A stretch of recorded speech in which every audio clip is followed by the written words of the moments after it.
со оглед на тоа дека во време на несреќи, во незгодни ситуации, дали станува збор за ситуации кога имаме повреди и слично, од клучно значење е да се пружи првата помош.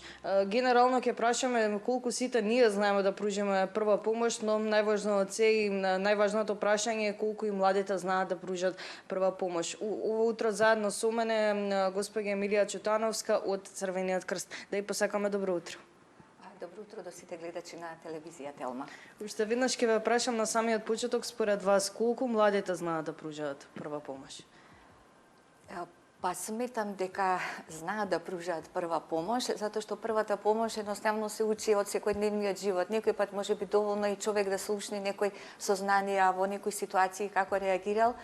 па имаат некои, како да кажам, може би желби, ќе се обидат нешто да направат, меѓутоа сепак за да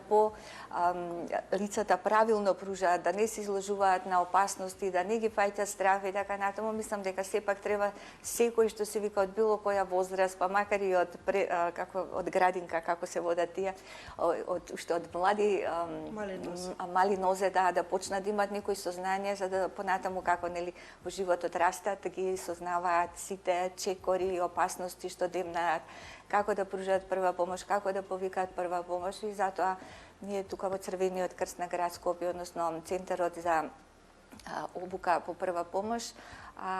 изведува курсеви, обуки на сите што се заинтересирани, нормално според закон што треба да следат обуки, дали работни организации, возачи пловни објекти и така натаму. Секако тоа ќе прашаме и дополнително. Напоменавте дека генерално младите знаат да пружаат прва помош, но ако зборуваме и за повозрастните генерации, што сметате? Па видете, повозрастните генерации мислам дека сепак имале можеби тие некои искуства, обуки и така натаму, меѓутоа сепак првата помош треба знаењата на првата помош да се освежуваат, затоа што има луѓе нели доаѓаат на обуки или еве од школска возраст и така натаму, знаат сознание, меѓутоа доколку немаат можност тоа нели да го практикуваат, да го применуваат, можеби едноставно ќе забораваат, ќе ги фати паника, затоа освежувањето на знаењата е доста битно. Важно е константно да се обновува, или нели човек кога секојдневно во работата изложен да пружа прва помош, сигурно едноставно би се челичил понатаму, па не би представувало тоа никаков проблем во однос на преглед, проверка на пулс, дишење и така натаму. Оние кои што не учат константно како да пружаат прва помош, ете да ги наречам почетници, кои се најчестите грешки кои што ги прават при самото пружање на прва помош? Па видете вака, во обуките ние ги опаќаме сите постапки како да се пристапи. Меѓутоа нели на обуките и во училиштата, затоа што Црвен крст се работи со училишна од основните и од средните образование институции, тие кај нас кога доаѓаат на обуки,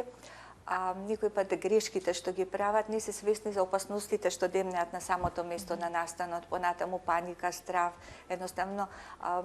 кога ќе видат некој нели легнат, ние сценарија како правиме, мислат одма дека треба да се започне со реанимација, меѓутоа не е така, сепак на повреденото лице треба да му се направи преглед, да се види за што станува збор, нели, дали е потребно реанимација, дали е во безсознание, дали човекот заспал што се вика некаде.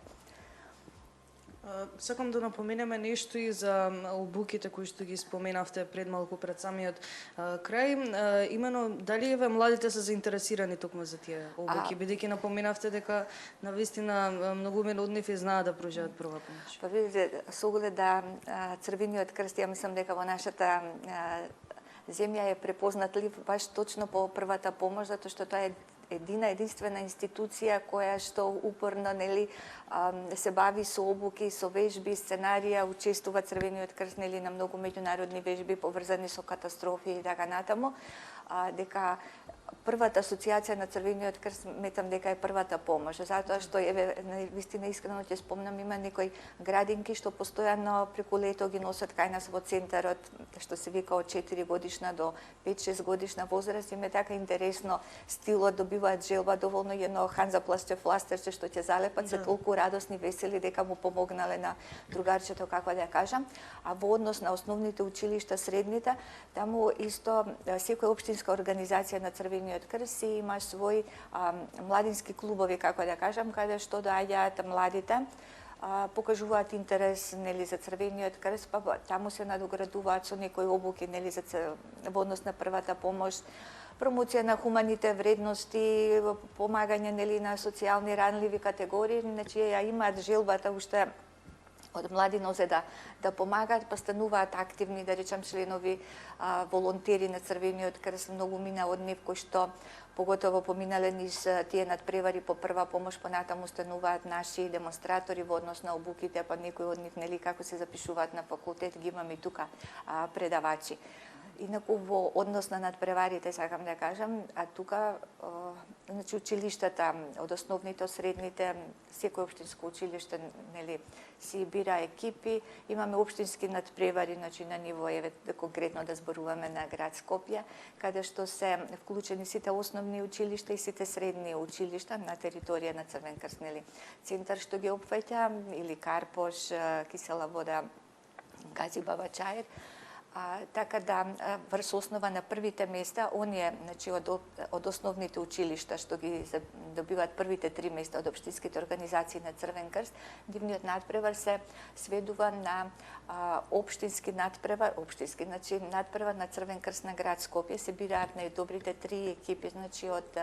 основните училишта, а овие пак од средните што победуваат на општинските надпревари, тие понатаму одат на регионални надпревари од ланската година, значи на 2 региона се поделени тие, да кажам, такмичење и после тоа првите 3 екипи од тие 2 регионални надпревари, нели што освоиле места, првите 3 екипи одат на државен надпревар и са понатаму порано имаше и други државни, да кажам, на европски надпревари, значи екипи што учествуваат на конвенцијата на Црвениот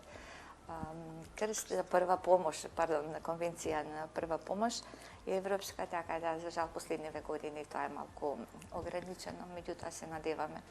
дека и понатаму ќе продолжи и точно од тие што одат по надпревари најголемиот интерес е понатаму да продолжат дали како демонстратори или понатаму се запишуваат на факултети и постануваат, да кажам, наши